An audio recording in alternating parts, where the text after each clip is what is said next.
നമസ്കാരം, ഞാൻ ധന്യ. സേഫ്റ്റി ഒരു കൃഷിക്കാഴ്ചയിലെ പുതിയൊരു വീഡിയോയിലേക്ക് ഏവർക്കും സ്വാഗതം. ഇന്ന് നിങ്ങളുമായി പങ്കുവയ്ക്കുന്നത് വിവിധ തരം ഈ തണ്ണിമത്തൻ ഇനങ്ങളാണ്. അങ്ങനെ നമ്മുടെ വാണിജ്യാടിസ്ഥാനത്തിൽ തണ്ണിമത്തൻ കൃഷി ചെയ്യാറുള്ളവർക്കും ഇനി കൃഷി ചെയ്യാൻ ആഗ്രഹിക്കുന്നവർക്കും ഇനി വെറുതെ ഇരിക്കാൻ സമയമല്ല കേട്ടോ. കാരണം ഡിസംബർ പകുതി കഴിഞ്ഞു. ഇനി നമുക്ക് നിലം ഒരുക്കണം, വിത്ത് വാങ്ങണം, അങ്ങനെ ഒത്തിരി കാര്യങ്ങൾ. എന്നാലും നമ്മുടെ മനസ്സിലേക്ക് വരുന്ന ഒന്നാമത്തെ ചോദ്യം എന്ന് പറയുന്നത് ഏത് വിത്ത് വാങ്ങണം എന്നുള്ളതാണ്. അതായത് വർഷങ്ങളായിട്ട് കൃഷി ചെയ്യാറുള്ളവരാണെങ്കിലും നമ്മൾ ആലോചിക്കുക, ഇനി കഴിഞ്ഞ വർഷം വാങ്ങിച്ച വിത്ത് തന്നെ മതിയോ, ഇനി അതല്ലെങ്കിൽ മാർക്കറ്റിൽ പുതിയ ഇനം വിത്തുകളൊക്കെ വന്നോ, ഇനി ഓരോന്നിൻ്റെയും വില എങ്ങനെയാണ്, ഇനി ഒരു പാക്കറ്റിൽ എത്ര എണ്ണം വിത്തുകൾ ഉണ്ടാവും, അപ്പോൾ ഇനി അതല്ല നമ്മൾ വിളവെടുക്കുന്ന സമയം, ഇതിൻ്റെ ആദ്യ വിളവെടുപ്പ് വരുന്ന ദിവസം എന്നായിരിക്കും, ഇനി അതല്ലെങ്കിൽ വിളവെടുത്ത് മാർക്കറ്റിലേക്ക് എത്തുമ്പോൾ ഇതിൽ ഏതിനാണ് നല്ല ഡിമാൻഡ് ഉള്ളത്. അങ്ങനെ നമ്മുടെ മനസ്സിലേക്ക് ഒരു ഒട്ടനവധി ചോദ്യങ്ങളാണ് നമ്മുടെ മനസ്സിലുണ്ടാവുക. അങ്ങനെയുള്ള എല്ലാ ചോദ്യങ്ങൾക്കുള്ള ഉത്തരവുമായിട്ടാണ് ഞാനിന്ന് വന്നിട്ടുള്ളത്. അപ്പോൾ എന്തായാലും ഇനി സമയം കളയേണ്ട, നേരെ നമുക്ക് വീഡിയോയിലേക്ക് പോകാം. ആരോഗ്യം നമുക്കൊരു 65-ാം ദിവസം നമുക്ക് ഹാർവെസ്റ്റ് ചെയ്യാൻ പറ്റുന്നുണ്ടെങ്കിൽ ഏകദേശം ഒരു 10 ദിവസം കൂടി കഴിയുമ്പോഴേക്കും നമുക്ക് 70-75 ആകുമ്പോഴേക്കും നമുക്ക് വിശാലെ ഹാർവെസ്റ്റ് ചെയ്യാം. ഒരു മാർക്കറ്റിൽ നല്ല ഷോ ഉള്ളതാണ്. കാരണം പുറത്ത് ഈ കളറൊക്കെ കുറച്ച് കൂടുതൽ അങ്ങനെ ലഭ്യമല്ലാത്തൊരു വെറൈറ്റി കൂടിയാണ് ഇത് പറയാം. അപ്പൊ എങ്ങനെയാ നമുക്ക് പ്രൊഡക്ഷൻ ബേസ് ഇത് കുറവാണോ? അല്ല, പ്രൊഡക്ഷൻ എന്തായിരിക്കും അത് എല്ലാത്തിനും പോലെ തന്നെ. ഒന്നാമത് ഹൈബ്രിഡ് സീഡ്സ് ആണല്ലോ, അതിൻ്റെതായ പ്രൊഡക്ഷൻ എന്തായാലും എല്ലാ വെറൈറ്റീസും കാണിക്കും. പൊതുവെ ഹൈബ്രിഡുകൾക്ക് കുരു കുറവ് തന്നെ ആയിരിക്കും. ഏതാണെങ്കിലും ഏത് വെറൈറ്റീസ് ആണെങ്കിലും കുരുകൾ വളരെ കുറവായിരിക്കും. അത് ഏത് വെറൈറ്റി ഇതിന്റെ അകം എങ്ങനെയാണ് ഇരിക്കുക? അകത്തെ കളർ ഈ പറഞ്ഞ ഒരു ലൈറ്റ് റെഡിഷ് ആണ്. ഇത് പുറത്ത് ഈ കളർ വരും, ഉള്ളിൽ യെല്ലോ വരിക. ഇത് പുറത്ത് യെല്ലോ വരുന്നതാണ്, ഉള്ളിൽ ചോപ്പ് ആയിരിക്കും. ചോപ്പാണ്. ഓക്കെ, അടുത്തതായിട്ട് നമ്മുടെ നോർമൽ വെറൈറ്റീസിൽ വരുന്ന, അതായത് നമ്മുടെ മാർക്കറ്റിലൊക്കെ എപ്പോഴും നമ്മൾ കാണുന്ന ഒരു വെറൈറ്റീസ് വരുന്ന നോർമൽ ആയിട്ടുള്ള തണ്ണിമത്തൻ. ഇതാണ് ഏറ്റവും കൂടുതൽ നമ്മൾ മാർക്കറ്റിൽ കാണപ്പെടുന്ന സാധനം. അതില് നംദാരി സീഡ്സിന്റെയാണ് ഇത്. 295 എന്നുള്ളൊരു വെറൈറ്റി ആണ്. ഇതും നമുക്കൊരു 70-75 ഡേയ്സിൽ നമുക്ക് ഫസ്റ്റ് ഏകദേശം നമുക്ക് എടുക്കാൻ പറ്റും. എനിക്ക് തോന്നുന്നു മറ്റുള്ളതിനെ അപേക്ഷിച്ച് വില ഇത്രയും കൂടി കുറവാണ്. മാർക്കറ്റിൽ വില കുറവാണ്, പക്ഷെ എന്താ വെച്ചാല് ഫ്രൂട്ട് വലിപ്പം കൂടുതലുണ്ടാവും. അതുകൊണ്ട് നമ്മൾ നേരത്തെ കാണിച്ച ആ വെറൈറ്റീസിന്റെ ഫ്രൂട്ട് 2 എണ്ണം കൊടുക്കുമ്പോൾ കിട്ടുന്ന റേറ്റ് നമുക്ക് ഇത് ഒരെണ്ണം കൊടുക്കുമ്പോഴാണ് കിട്ടും. വെയിറ്റ് കൂടുതലുണ്ട്. നമുക്കൊരു 10 കിലോ വരെയൊക്കെ വരാം. 10 കിലോ വരെ നംദാരി സീഡ്, അതായത് നമ്പർ മറക്കണ്ട, NS 295. ഓക്കെ, അപ്പൊ ഇതിന്റെ വലിപ്പം കൂടുതലാണ്. അതുപോലെ തന്നെ അതേ വെറൈറ്റി തന്നെ, അതായത് സെയിം സംഭവം തന്നെ നമ്മുടെ നോർമൽ തണ്ണിമത്തൻ വെറൈറ്റിയിൽ വരുന്നതാണ്. സിഞ്ചന്റെ കമ്പനിയുടെ ജൂബിലി കിങ് എന്ന് പറഞ്ഞിട്ടുള്ളത്. നമ്മള് വർഷങ്ങളായിട്ട് നമ്മുടെ ഇവിടെ മാർക്കറ്റിലൊക്കെ നമ്മൾ ഇവിടെ നമ്മളെ പ്രൊഡക്ഷൻ നമ്മൾ ഇഷ്ടം പോലെ എടുക്കുന്നതാണ്. ഒരുപാട് കസ്റ്റമേഴ്സ് ചെയ്യുന്നതാണ്. കർഷകരായിട്ടുള്ള ആളുകൾ ഒരുപാട് ചെയ്യുന്ന ഒരു വെറൈറ്റി തന്നെയാണ് ഇതും. സെയിം പോലെ തന്നെ നമുക്കൊരു 70-75 ഡേയ്സിലൊക്കെ നമുക്ക് ഫസ്റ്റ് പിക്കിംഗ് കിട്ടും. ഓക്കെ, ഇതും നമുക്ക് ഈ പറഞ്ഞ പോലെ 1000 ഈ എന്ന് ഉദ്ദേശിക്കുന്ന വരുന്ന ക്വാണ്ടിറ്റീസ് ആണ്. ചിലത് 50 ഗ്രാം വെച്ചിട്ടാണ് വരിക. ഇത് വരുന്നത് 1000 സീഡ് ആണ്, കൗണ്ട് വെച്ചിട്ടാണ് പാക്കിംഗ് വരുന്നത്. ചിലത് ഗ്രാം വെച്ചിട്ടായിരിക്കും. ഇപ്പൊ 295 എന്ന് വെച്ചിട്ടുള്ളത് ഗ്രാം ആയിരിക്കും. ഇത് 50 ഗ്രാം അങ്ങനെ വെച്ചിട്ടായിരിക്കും വരിക. Net 50 gram. പക്ഷെ നമുക്ക് എണ്ണം കിട്ടില്ല. എണ്ണം നമുക്ക് ഒരു 500 ആ റേഞ്ച് എണ്ണാണ് ഇതിൽ ഉണ്ടാവുള്ളൂ. 50 ഗ്രാം എന്ന് പറയുന്നത്. അപ്പൊ ഇതിലാവുമ്പോൾ കൗണ്ട് കറക്റ്റ് ആണ്. നമുക്കിപ്പോ ഒരു ക്രോപ്പ് ഇടാൻ നമുക്ക് എത്ര സീഡ് വേണം, കൗണ്ട് എത്രയാണെന്ന് ചോദിച്ചാൽ 1000 സീഡാ വേണ്ടത് പറഞ്ഞാൽ നമുക്ക് കറക്റ്റ് ആയിട്ട് 1000 സീഡയിൽ ഉണ്ടാവും. അപ്പൊ നമുക്ക് എത്ര കുഴി എടുത്തു അതിനനുസരിച്ച് ഇനി അടുത്തത് ഇതും നോർമൽ വെറൈറ്റീസിൽ വേറെ കമ്പനിയുടെ BASF നൻഹംസിന്റെ പക്കീസ് എന്നുള്ള വെറൈറ്റി ആണ്. ഇതും ഭയങ്കരമായിട്ട് കർഷകർ ഇഷ്ടപ്പെടുന്ന ഒരു വെറൈറ്റി ആണ്. കർഷകർ ധാരാളം ചെയ്യുന്നതാണ്. നല്ല പ്രൊഡക്ഷനും കാര്യങ്ങളൊക്കെ കിട്ടുന്നതാണ്. അതുകൊണ്ട് തന്നെ കൂടുതൽ കർഷകർ ഇഷ്ടപ്പെടുന്ന ഒരു വെറൈറ്റി കൂടിയാണിത്. ഇതിന്റെ ആവറേജ് ഈ പറഞ്ഞ പോലെ എത്ര കിലോ വരും? 8 മുതൽ 10 വരെയൊക്കെ വരാം. ചിലത് 10ന് മുകളിലും വരാം. ഫസ്റ്റത്തെ നമുക്ക് 2 പിക്കിംഗ് ഒക്കെ നമുക്കൊരു 10 കിലോ വരെയൊക്കെ നമുക്ക് എടുക്കാം. പിന്നെന്താ വെച്ചാല് ചിലരൊക്കെ നമുക്ക് അത്ര വലിയൊരു വെയിറ്റ് വരാൻ കാത്തിക്കില്ല. ചിലപ്പോൾ മാർക്കറ്റിൽ ചിലപ്പോൾ കൂടുതൽ വെയിറ്റ് കൊണ്ട് ചെന്ന് കഴിഞ്ഞാൽ നമുക്ക് സാധ്യതയുണ്ട്. പൊതുവെ ഇപ്പോ ഒരു തണ്ണിമത്തൻ ഒന്നിച്ചങ്ങോട്ട് വാങ്ങി പോവാന്നുള്ളൊരു താല്പര്യക്കാരാണ് കൂടുതൽ. മുറിച്ച് വാങ്ങിക്കാനൊക്കെ ബുദ്ധിമുട്ടൊക്കെ ഉള്ളതുകൊണ്ട് അപ്പൊ അതുകൊണ്ട് അത്ര ചിലപ്പോൾ വെയിറ്റ് വരാൻ നിൽക്കില്ല, പക്ഷെ വെയിറ്റ് വരും, നിർത്തി നമുക്ക് വരും. അപ്പൊ ഇത് ഏകദേശം 500 എണ്ണം വിത്താണ് നമ്മൾക്ക് ഈ പക്കീസയിൽ ഉള്ളത്. F1 ഹൈബ്രിഡ് തന്നെയാണ്. സാധാരണ നമ്മൾ മാർക്കറ്റിൽ കാണുന്ന ഒരു ഇനം തന്നെയാണ്. പക്ഷെ നമ്മൾ ഈ പറഞ്ഞ പോലെ നാംദാരി സീഡ് ആണെന്നുണ്ടെങ്കിൽ ഈ പറഞ്ഞ പോലെ റേറ്റ് കുറവാണ്, പക്ഷെ കമ്പാരിറ്റീവ്ലി തൂക്കം കൂടുതലാണ്. ഇനി കുറച്ച് റേറ്റ് വരും, റേറ്റ് ഉണ്ട്, അതിന്റെ ഗുണവും കാണിക്കും എന്തായാലും. അപ്പൊ അടുത്തതായിട്ട് മാർക്കറ്റിൽ ഈ പറഞ്ഞ പോലെ 2 വർഷമായിട്ട് പുതുതായിട്ട് ലോഞ്ച് ചെയ്തൊരു വെറൈറ്റീസ് ആണ്. ഇത് ആളുകൾ കൂടുതൽ ഇഷ്ടപ്പെടുന്ന വെറൈറ്റീസിൽ വരുന്നതാണ്. ഉള്ളില് യെല്ലോ വരുന്നതും അതുപോലെ തന്നെ ഉൾഭാഗം റെഡ് വരുന്നതായിട്ടുള്ള വെറൈറ്റീസ് ആളുകൾ കൂടുതൽ ഇഷ്ടപ്പെടും. നോർമൽ ടൈപ്പ് തണ്ണിമത്തനിൽ നിന്ന് വ്യത്യസ്തമായിട്ട് ഇത്തരം കളറുകൾ ഉള്ളിൽ വരുന്നതിനോട് ആളുകൾക്ക് ഒരു പ്രിയം കൂടുതലുള്ള പോലെ നമ്മൾ കണ്ടിട്ടുണ്ട്. അതുകൊണ്ട് അത്തരത്തില് ഒരു സെർച്ച് ചെയ്ത് ഉണ്ടാക്കിയിട്ടുള്ള പുതിയ പ്രൊഡക്ട്സ് ആണ്. അതിന് നമുക്ക് വിത്ത് ഒരു പാക്കറ്റിൽ 200 വിത്താണ് വരിക. കമ്പാരിറ്റീവ്ലി വില വലിയ വ്യത്യാസമൊന്നുമില്ല. 200 വിത്ത് ഒരു 500, 530, 540 ആ റേഞ്ചിലൊക്കെ വരുന്ന റേഞ്ചിലാണ് ഉള്ളത്. വില അധികം ഒന്നും പറയാനില്ല. പുതിയ വെറൈറ്റി ആണെന്നുകൊണ്ട് വില വ്യത്യാസമൊന്നുമില്ല. സീഡേ ഉണ്ടാവുള്ളൂ ഒരു പാക്കറ്റിൽ. ഇത് ഓറഞ്ച് മഞ്ച് എന്നാണ് പറയുന്നത്. ഉള്ളിൽ ഓറഞ്ച് കളർ ആയതുകൊണ്ടാണ് ഓറഞ്ച് മഞ്ച്. സീഡ് തന്നെയാണ്. അപ്പൊ അതുമല്ല നമ്മളിപ്പോ ഈ പറഞ്ഞ പോലെ കൃഷി ചെയ്യുമ്പോൾ ഒരേ ഇനം തന്നെ നമ്മളിപ്പോ 8 ഏക്കർ 10 ഏക്കർ ഒക്കെ കൃഷി ചെയ്യാതെ ഇതുപോലെ പല വെറൈറ്റികൾ നമ്മൾ പരീക്ഷിക്കുകയാണെങ്കിൽ ഡിമാൻഡ് ആൻഡ് സപ്ലൈ നമുക്ക് ബാലൻസ് ചെയ്യാൻ പറ്റും എന്നുള്ളതാണ്. അപ്പൊ എന്തായാലും നമ്മള് കുറെ ഇനങ്ങൾ ചെയ്യുന്നവർ ഇതുപോലെ പല ഐറ്റം അപ്പൊ നമുക്ക് ഒരേ സമയം തന്നെ പിക്ക് ചെയ്താലും നമുക്ക് ഇത് വിൽക്കാൻ കഴിയും. പക്ഷെ നമ്മളിപ്പോ ഒരൊറ്റ വെറൈറ്റിയാണ് ചെയ്തിട്ടുണ്ടെങ്കിൽ നമ്മൾ ഒരു വട്ടം ഫസ്റ്റത്തെ പ്രാവശ്യം നമ്മൾ വിളവെടുക്കുമ്പോൾ തന്നെ ചിലപ്പോൾ നമുക്കൊരു ഹ്യൂജ് എമൗണ്ട് വിളവായിരിക്കും കിട്ടുക. അത് നമുക്ക് ഒന്നിച്ച് മാർക്കറ്റിൽ ഒരേ സമയം നമുക്ക് ചെലവഴിക്കാൻ കഴിയില്ല ചിലപ്പോൾ. അപ്പോൾ നമുക്ക് വ്യത്യസ്തമായിട്ടുള്ള വെറൈറ്റീസ് ആണ് നമ്മൾ ചെയ്തിട്ടുള്ളത് വെച്ചെങ്കിൽ ഒന്നൊരു 50 കിലോ ആണെങ്കിൽ മറ്റോ അതേപോലെ 50 കിലോ, അതേപോലെ അടുത്ത വെറൈറ്റി 50 കിലോ, 3 വെറൈറ്റി വ്യത്യസ്ത വെറൈറ്റികളും വ്യത്യസ്ത തൂക്കങ്ങളും നമുക്ക് കിട്ടുന്നതുകൊണ്ട് അത് 3 നമുക്ക് ഒരേ സമയം വിൽക്കാൻ കഴിയും. ഒന്നിച്ചിട്ടാകുമ്പോൾ ചിലപ്പോൾ അത്രയും ക്വാണ്ടിറ്റി ചിലപ്പോൾ അത് എടുക്കാൻ ആളെ കിട്ടിയില്ലാന്ന് വരും. അപ്പൊ അതുപോലെ 3 ഇനൊക്കെ ഉണ്ടെങ്കിൽ എനിക്ക് തോന്നുന്നു നമുക്ക് കൂടുതൽ ട്രേഡേഴ്സിനെ അട്രാക്ട് ചെയ്യാൻ സാധിക്കും. അപ്പൊ അതും അവർക്ക് ഇവിടെ വന്നു കഴിഞ്ഞാൽ നമ്മുടെ ഫീൽഡിൽ വന്നു കഴിഞ്ഞാൽ നമ്മളെ കൃഷിയിടത്തിൽ വന്നു കഴിഞ്ഞാൽ എല്ലാ വെറൈറ്റിയോടും ഒരുമിച്ച് എടുത്തുകൊണ്ട് പോകാന്നൊക്കെ കരുതുമ്പോൾ കൂടുതൽ ആളുകൾ പർച്ചേസ് ചെയ്യാൻ. അപ്പൊ എന്തായാലും ഈ പറഞ്ഞ പോലെ അതുപോലെ കഴിഞ്ഞ വർഷമൊക്കെ സാധാരണ റെഡിനേക്കാളും മാർക്കറ്റിൽ ശരിക്കും ഒരു 20 രൂപ വരെ കിലോയ്ക്ക് മാറ്റം ഉണ്ടായിരുന്നു ഈ പറഞ്ഞ ഓറഞ്ചിനും മഞ്ഞയ്ക്കും ഒക്കെ. അതെ ഉണ്ടാവും, തീർച്ചയായിട്ടും.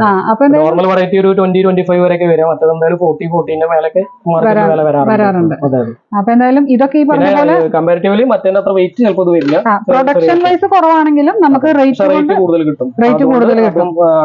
ആവറേജ് ആയി നമുക്ക് വരും. അപ്പൊ ആരോഗ്യം നമുക്ക് 65-ാം ദിവസം മുതൽ വിളവെടുത്തു. ഇവിടെ വന്ന് വിശാല ഏകദേശം 75, ഈ പറഞ്ഞ പോലെ ഇതൊക്കെ ജൂബിലി കിങ്, പക്കീസ, ഓറഞ്ച് മഞ്ചി, യെല്ലോ മഞ്ചി, ഇതൊക്കെ ഏകദേശം 75 ദിവസമേ നമുക്ക് വിളവെടുക്കാൻ പറ്റുള്ളൂ. പക്ഷെ അവിടെ നിന്ന് മാറി വീണ്ടും ഈ പറഞ്ഞ പോലെ ഉൽപാദനം കൂടുതലായിരിക്കും. പക്ഷെ ഇവരൊക്കെ വിളവെടുക്കാനായിട്ട് കുറച്ചും കൂടി സമയം കൂടുതലെടുക്കും. ഇത് ഈസ്റ്റ് വെസ്റ്റ് കമ്പനിയുടെ മുക്കാസ എന്നുള്ള വെറൈറ്റിയാണ്. നമുക്കൊരു 80 ദിവസമൊക്കെ ആവും നമുക്ക് ഫസ്റ്റ് പിക്കിങ് നമുക്ക് കിട്ടുമ്പോൾ. അതെ, പിന്നെ വെയിറ്റ് പൊതുവെ ഇത്രയൊന്നും വരില്ല. നമ്മൾ നോർമൽ വെറൈറ്റിയുടെ അത്ര വെയിറ്റ് വരില്ല. പക്ഷേങ്കിൽ മാർക്കറ്റിൽ ഹൈ ഡിമാൻഡ് ഉള്ള സാധനമാണ് ഉള്ളിൽ റെഡ് വരുന്ന ഈ വെറൈറ്റി. അതുപോലെ തന്നെ മാർക്കറ്റിൽ വിലയും കൂടുതൽ നമുക്ക് ഈ ഇത്തരം വെറൈറ്റികൾക്ക് നമുക്ക് കിട്ടും. നോർമൽ തണ്ണിമത്തനിൽ നിന്ന് വ്യത്യസ്തമായിട്ട് ഇതിന് നമുക്ക് വില കൂടുതൽ നമുക്ക് മാർക്കറ്റിൽ കിട്ടും. ഇത് 10 കിലോയുടെ ഒരു ഫ്രൂട്ട് കൊടുക്കുന്നത് നമ്മൾ ഇതൊരു 3 കിലോ 4 കിലോയുടെ കൊടുത്താലും നമുക്ക് റേറ്റ് കിട്ടും, പെർ kg റേറ്റ് കിട്ടും. പിന്നെ എനിക്ക് തോന്നുന്നു നമ്മൾ എക്സ്പോർട്ടിങ് അതുപോലെ അല്ലെങ്കിൽ മറ്റ് സ്റ്റേറ്റുകളിലേക്കൊക്കെ പോകുമ്പോൾ അത് ഇത്തരത്തിലുള്ള വെറൈറ്റീസ് ആണ് ഡാമേജ് കുറവാണ്.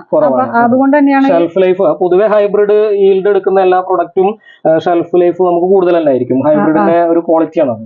ഹൈബ്രിഡ് സീഡ്സിന്റെ ഒരു ക്വാളിറ്റി എന്ന് പറഞ്ഞു കഴിഞ്ഞാൽ തന്നെയാണ് നമുക്ക് എല്ലാത്തിനും ഷെൽഫ് ലൈഫ് കൂടുതൽ കിട്ടും. നമുക്ക് നോർമൽ വെറൈറ്റീനെ അപേക്ഷിച്ച് ഷെൽഫിൽ കൂടുതൽ ദിവസം ഇരിക്കും എന്നുള്ളതാണ് ഹൈബ്രിഡ് സീഡ്സിന്റെ ഒരു ഗുണത്തിൽ വരുന്നത്. അതെ, ഈൽഡ് കൂടുതൽ കിട്ടുന്നതിന് ഉപരിയായിട്ട് ഇത്തരത്തിലുള്ള ഗുണങ്ങളും കൂടി ഹൈബ്രിഡ് സീഡ്സിന് ഉണ്ട് എന്നുള്ളതാണ് ഒരു പ്രത്യേകത. അതുകൊണ്ടാണ് ഇപ്പൊ കർഷകർ കൂടുതൽ ഹൈബ്രിഡ് സീഡ്സ് സെലക്ട് ചെയ്ത് കൃഷി ഇറക്കുന്നത്. അതെ, തീർച്ചയായും. ഓക്കെ, അടുത്തായിട്ട് നമ്മൾ കർഷകരെ വേറെ എന്താ പറയാ വളരെ പരിചിതമായിട്ടുള്ള മഹിക്കോ കമ്പനിയുടെ സീഡാണ് ഷക്കർ 50 എന്ന് പറഞ്ഞിട്ട്, സൂപ്പർ ഷക്കർ 50 എന്ന് പറഞ്ഞിട്ടുള്ളത്. ഇതും ഇതുപോലെ തന്നെ ഉള്ളിൽ റെഡ് വരുന്നതാണ്. റേറ്റും കമ്പാരിറ്റീവ്ലി അത്ര കൂടുതലൊന്നും പറയാനില്ല. പൊതുവെ നല്ല ഡിമാൻഡുള്ള ഈ മുക്കാസ പറഞ്ഞ പോലെ തന്നെ ഡിമാൻഡുള്ള ഫ്രൂട്ടാണ്. തന്നെ പാക്ക് ചെയ്യുന്നുണ്ട് ചില കമ്പനീസ്. അല്ല, ഇത് 1000 എണ്ണം തന്നെയാണ്. അപ്പൊ ഈ പറഞ്ഞ പോലെ നിങ്ങൾക്ക് ഏകദേശം ഈ പറഞ്ഞ പോലെ ഓരോന്നിന്റെയും വിലയും തൂക്കവും എണ്ണമൊക്കെ ആണോ എന്നുള്ളതൊക്കെ ഏകദേശം മനസ്സിലായിട്ടുണ്ടാവും. അഡ്വന്റ കമ്പനിയുടെ മഹാരാജ പറഞ്ഞിട്ടുള്ളത് ടിന്നിലാണ് പാക്കിങ്. മറ്റൊക്കെ പാക്കിംഗ് ആണ്, ഇത് ടിന്നിലാണ് വരുന്നത്. ഇതും അതുപോലെ തന്നെ നോർമൽ വെറൈറ്റിയിൽ നല്ല ക്വാളിറ്റി പ്രൊഡക്റ്റ് ആണ്, നല്ല ഈൽഡൊക്കെ തരുന്ന പ്രൊഡക്റ്റ് തന്നെയാണ്. അപ്പൊ ഇതിന്റെ റേറ്റ് വരുന്നത് 470, അതായത് MRP വരുന്നത് 470 എന്നാണ്. ഇത് ഗ്രാം എങ്ങനെയാണത്? അത് വരുന്നത് 50 ഗ്രാം. 50 ഗ്രാമാണ് വരുന്നത്. ഏകദേശം നമ്മൾ കർഷകരോടൊക്കെ നമുക്ക് പറയാനുള്ളത് ഒരു 10 ഏക്കറൊക്കെ കൃഷി ചെയ്യുന്നവരെ സംബന്ധിച്ചിടത്തോളം 65-ാം ദിവസം വിളവെടുക്കുന്നതും അതുപോലെ 75-ാം ദിവസം വിളവെടുക്കുന്നതും അങ്ങനെ പല ടൈമിൽ നമുക്ക് ഹാർവെസ്റ്റിംഗ് സ്റ്റാർട്ട് ചെയ്യുന്നതാണെങ്കിൽ നമുക്ക് ഇത്രയും കൂടി മാർക്കറ്റിംഗ് എളുപ്പമായിരിക്കുള്ളൂ. പിന്നെ നമ്മള് എന്താ വെച്ചാൽ പരമ്പരാഗതമായിട്ടുള്ള കൃഷി രീതികളിൽ നിന്നൊക്കെ മാറി ചിന്തിക്കേണ്ട ഒരു കാലമാണ് ശരിക്കും ഇപ്പൊ നമ്മൾ മുന്നിൽ കടന്നു പോകുന്നത്. നമ്മൾ എന്നും നെല്ല് മാത്രം ചെയ്യാം അല്ലെങ്കിൽ എന്നും പച്ചക്കറികൾ മാത്രം ചെയ്യാം എന്നുള്ള ആ നിലപാടിൽ നിന്നൊക്കെ മാറി നമ്മൾ ചിന്തിക്കണം എന്നുള്ളതാണ്. കാരണം ഇതൊക്കെ നമുക്ക് മാർക്കറ്റിൽ ഡിമാൻഡുള്ള സാധനങ്ങൾ തന്നെയാണ്. അതുകൊണ്ട് തീർച്ചയായിട്ടും നമ്മൾ കാലത്തിനനുസരിച്ചിട്ടുള്ള കൃഷി രീതികളിലും മാറ്റങ്ങൾ വരുത്തുമ്പോഴാണ് നമുക്ക് ലാഭം പലപ്പോഴും നമുക്ക് കിട്ടുക. പലരും കൃഷി നഷ്ടത്തിലാണെന്നൊക്കെ പറഞ്ഞിട്ട് ഈ മേഖലയിൽ നിന്ന് തന്നെ മാറി നിൽക്കുന്ന ഒരു സംഭവമാണ്. ശരിക്കും പറഞ്ഞു കഴിഞ്ഞാൽ തണ്ണിമത്തനൊക്കെ തപ്പം നമ്മൾ ഒരു ഏക്കർ നമ്മൾ കൃഷി ചെയ്യുകയാണെങ്കിൽ ഇപ്പൊ ഇനീഷ്യൽ സ്റ്റേജിൽ ഫസ്റ്റ് നമ്മളൊരു കൃഷി നമ്മൾ സ്റ്റാർട്ട് ചെയ്യണമെന്നുണ്ടെങ്കിൽ നമുക്ക് ഒരു ഏക്കർ ചെയ്യാൻ ഏകദേശം 1 lakh നമുക്ക് ചെലവ് വരും. അതൊരു യാഥാർത്ഥ്യമാണ്, സത്യമാണ്. അത്രയും നമുക്ക് ചെലവ് വരും. പക്ഷെ അത് ഒരു ഫസ്റ്റ് സ്റ്റേജിൽ മാത്രം വരുന്ന ചെലവാണ്. അതായത് നമുക്ക് ഡ്രിപ്പ് ഇറിഗേഷൻ ഒക്കെ കുറച്ച് ചെലവുകൾ ഇനീഷ്യൽ സ്റ്റേജിൽ വരുന്നതാണ്. പക്ഷെ നെക്സ്റ്റ് ഇയർ നമ്മളത് കണ്ടിന്യൂ ചെയ്യുമ്പോൾ ഈ സെയിം സാധനങ്ങൾ തന്നെ വെച്ചിട്ട് നമുക്ക് ചെയ്യാൻ പറ്റും. അപ്പോൾ നമുക്ക് സീഡിന്റെ ചെലവും അതേപോലെ തന്നെ വിത്ത് ഇറക്കാനുള്ള ചെലവുകൾ മാത്രമേ വരുള്ളൂ. അപ്പോൾ ഫസ്റ്റ് സ്റ്റേജിൽ മാത്രം കുറച്ച് ഇൻവെസ്റ്റ് ചെയ്ത് വെച്ചാലും അടുത്ത ടേമിൽ നമുക്ക് കൂടുതൽ ഇൻവെസ്റ്റ്മെന്റ് ഇല്ലാത്ത വളരെ വലിയ ലാഭം ഉണ്ടാക്കാമെന്നുള്ളതാണ്. ഇനി ഫസ്റ്റ് സ്റ്റേജിൽ ഇപ്പോൾ നമ്മൾ ആദ്യമായിട്ട് തണ്ണിമത്തന്റെ കൃഷിയിലേക്ക് ഇറങ്ങുന്ന ഒരു കർഷകരെ സംബന്ധിച്ച് ഇപ്പോൾ ഒരു ഏക്കറയ്ക്ക് 1 lakh നമ്മൾ ചെലവാക്കിയാൽ ആ വർഷം തന്നെ അവർക്ക് മിനിമം ഒരു 2 lakh പ്രൊഡക്റ്റ് നമുക്ക് അതിൽ നിന്ന് കിട്ടും എന്നുള്ളതാണ് ഇത്രയും കാലത്ത് നമ്മളുടെ പരിചയത്തിൽ നമുക്ക് മനസ്സിലാക്കാൻ പറ്റിയിട്ടുള്ളത്. അപ്പൊ ആ ഒരു വർഷം തന്നെ ഈ ഒരു 3-3.5 മാസം കൊണ്ട് നമുക്ക് ഒരു 1 lakh ഇൻവെസ്റ്റ് ചെയ്തിട്ട് ഒരു ഏക്കർ കൃഷി ചെയ്ത് കഴിഞ്ഞാൽ തീർച്ചയായിട്ടും നമുക്ക് 2 ലക്ഷത്തിന്റെ പ്രൊഡക്റ്റ് നമ്മൾ കൃത്യമായിട്ട് അതിനെ പരിപാലനം നടത്തി ചെയ്ത് കഴിഞ്ഞാൽ കിട്ടും. അതിന്റെ പരിപാലന രീതികളും കാര്യങ്ങളൊക്കെ ഉണ്ട്, അതൊക്കെ നമ്മൾ വിശദമായിട്ട് പറഞ്ഞു തരാവുന്നതാണ്, കുഴപ്പമില്ല. അങ്ങനെ ചെയ്ത് കഴിഞ്ഞാൽ നമുക്ക് കിട്ടും. പക്ഷെ വരുന്ന വർഷങ്ങളിൽ നമുക്ക് ആ ഇനീഷ്യൽ സ്റ്റേജിൽ വന്ന അത്ര ചെലവ് ഒരിക്കലും വരില്ല എന്നുള്ളതാണ്. തീർച്ചയായിട്ടും ഡ്രിപ്പ് ഇറിഗേഷന്റെ ചെലവുകളൊക്കെ നമുക്ക് കുറഞ്ഞു കിട്ടും. അത് പിന്നെ നമുക്ക് വിത്തും വളവും അത് അവിടെ നമുക്ക് വിത്തുകൾ സോയിൽ ചെയ്യാനുള്ള ചെലവുകൾ മാത്രമാണ് വരിക. അപ്പോൾ നമുക്ക് അടുത്ത വർഷങ്ങളിലൊക്കെ വളരെ വലിയ ലാഭം തന്നെ നമുക്ക് ഉണ്ടാക്കാൻ പറ്റുന്നതാണ്. അപ്പൊ ഇത്തരം കൃഷി രീതികളിലേക്കൊക്കെ കർഷകർ വരുമ്പോഴാണ് സത്യത്തിൽ അവരുടെ ഒരു ഉപജീവന മാർഗം, അതല്ലെങ്കിൽ അവർക്ക് ഈ കൃഷി ലാഭത്തിലായി എന്നൊക്കെ പറയാൻ സാധിക്കുള്ളൂ. അപ്പൊ ഇത്തരത്തിൽ മാറ്റങ്ങളെ ഉൾക്കൊള്ളാൻ കർഷകർ തയ്യാറെടുക്കണം എന്നുള്ളതാണ്, തയ്യാറാവണം എന്നുള്ളതാണ് പറയാനുള്ളത്. അതിന് കൃഷി രീതിയും അതിന്റെ വളപ്രയോഗം നടത്തുന്ന രീതിയൊക്കെ ഉണ്ട്. ആ കൃത്യമായ രീതിയിൽ പഠിച്ച് നമ്മൾ ചെയ്യുകയാണെന്നുണ്ടെങ്കിൽ തീർച്ചയായിട്ടും കൃഷി വളരെ വലിയ ലാഭത്തിലാവുന്നുള്ളത് തർക്കമൊന്നുമില്ല, സംശയമല്ല. അപ്പൊ എന്തായാലും നമ്മൾ പഴയ രീതിയിലുള്ള കൃഷികൾ കൊണ്ട് നമ്മൾ ഈ പറഞ്ഞ പോലെ തണ്ണിമത്തൻ കൃഷിയിലേക്ക് ഇറങ്ങിയിട്ട് കാര്യമില്ല. നമ്മൾ ഈ പറഞ്ഞ പോലെ കൃത്യമായിട്ടുള്ള പരിപാലനം, അതേപോലെ തന്നെ വളം വെള്ളം ഒക്കെ കൊടുക്കുന്നതിന് കൃത്യമായിട്ടുള്ള സമയമുണ്ട്. ആ സമയത്ത് നമ്മൾ കൃത്യമായിട്ടുള്ള വെള്ളം എത്തിക്കണം, അതേപോലെ തന്നെ വളം എത്തിക്കണം. അതൊക്കെ ഓരോ ഡേയ്സ് ഉണ്ട്, ഇത്ര ദിവസത്തിനുള്ളിൽ ഇത് ചെയ്യണം എന്ന് പറഞ്ഞിട്ട് കൃത്യമായ കണക്കുകളുണ്ട്.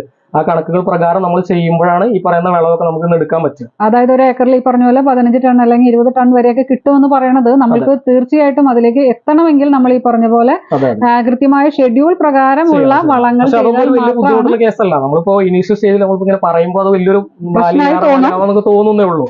പക്ഷെ സിമ്പിൾ കാര്യമാണ്. കാരണം നമുക്ക് ഒരു ടേമില് ഒരു ഡ്രിപ്പിൽ നമുക്ക് കൊടുക്കുകയാണെന്നുണ്ടെങ്കിൽ ഒരു 5 കിലോ വളം മിക്സ് ചെയ്തിട്ട് നമ്മൾ ഡ്രിപ്പിലൂടെ തന്നെ വിടുകയാണ് ചെയ്യാം. പഴയ പോലെ നമ്മൾ ചെടിയുടെ ചോട്ടിൽ കൊണ്ടുപോയി വണ്ടി വേണ്ട, അത് എന്താ പറയാ ലേബർ ചാർജ് കുറവാണ്. നമ്മൾക്ക് തന്നെ ഏക്കർ കണക്കിന് കൃഷി സിമ്പിൾ ആയിട്ട് ചെയ്യാവുന്നതേ ഉള്ളൂ. നമ്മൾ ടാങ്കിൽ വെള്ളം നിറച്ച് അതിൽ വളം മിക്സ് ചെയ്യാനുള്ള ടെക്നോളജീസ് ഒക്കെ ഉണ്ട്. അതായത് വെഞ്ചുറി ഫിക്സ് ചെയ്തിട്ട് നമ്മൾ വളങ്ങൾ ഒരു ടാങ്കിൽ കലക്കി ആ വെഞ്ചുറിയിലേക്ക് വെച്ച് കൊടുത്തു കഴിഞ്ഞാൽ എല്ലാ ചെടിയുടെ ചോട്ടിലേക്കും ഒരേ സമയം നമുക്ക് വളവും വെള്ളവും ഒക്കെ എത്തിക്കാൻ സാധിക്കും. അതായത് നമ്മൾ ഈ പറഞ്ഞ പോലെ കാര്യമായി നമ്മൾ കാണാത്ത മൈക്രോ ന്യൂട്രിയന്റ് എന്ന് വേണ്ട എല്ലാ കാര്യങ്ങളും കൃത്യമായിട്ട് ഓരോ ചെടിക്കും അത് നമുക്കറിയാം എന്തൊക്കെ ചെയ്യേണ്ടതെന്നുള്ളത്. സാധനം മാർക്കറ്റിൽ അവൈലബിൾ ആണ്. അത്തരത്തിലുള്ള വളപ്രയോഗങ്ങളും കാര്യങ്ങളും നടത്തണം. അപ്പോഴാണ് ഇതൊക്കെ സക്സസ് ആയി വരിക. അപ്പൊ എന്തായാലും നമ്മളുടെ ഈ ഡിസംബർ മാസം ഇപ്പൊ പകുതിയായി. നമ്മൾ തണ്ണിമത്തൻ കൃഷി ചെയ്യുന്ന കർഷകരൊന്നും ഇനി ഒരു നിമിഷം പോലും നിങ്ങൾ വെയിറ്റ് ചെയ്യാൻ നേരമില്ല കേട്ടോ. അപ്പൊ എന്തായാലും തണ്ണിമത്തൻ കൃഷി ചെയ്യാൻ നേരമായി. ഇതിനെക്കുറിച്ചുള്ള കാര്യങ്ങളൊക്കെ നമ്മളോട് വിശദമായി പറഞ്ഞു തന്നത് രാമകൃഷ്ണനായിരുന്നു. അപ്പൊ എന്തായാലും ഇത്ര നേരം ഈ കാര്യങ്ങളൊക്കെ പറഞ്ഞു തന്ന രാമകൃഷ്ണനോട് പ്രത്യേകം നന്ദി അറിയിക്കുന്നു. ഇതിൽ ഇനി എന്തെങ്കിലും സംശയങ്ങളോ കാര്യങ്ങളോ ഉണ്ടെങ്കിൽ നിങ്ങൾക്ക് കമന്റായി രേഖപ്പെടുത്താം. എല്ലാവരോടും നന്ദി പറഞ്ഞുകൊണ്ട് നിർത്തുന്നു. നന്ദി, നമസ്കാരം.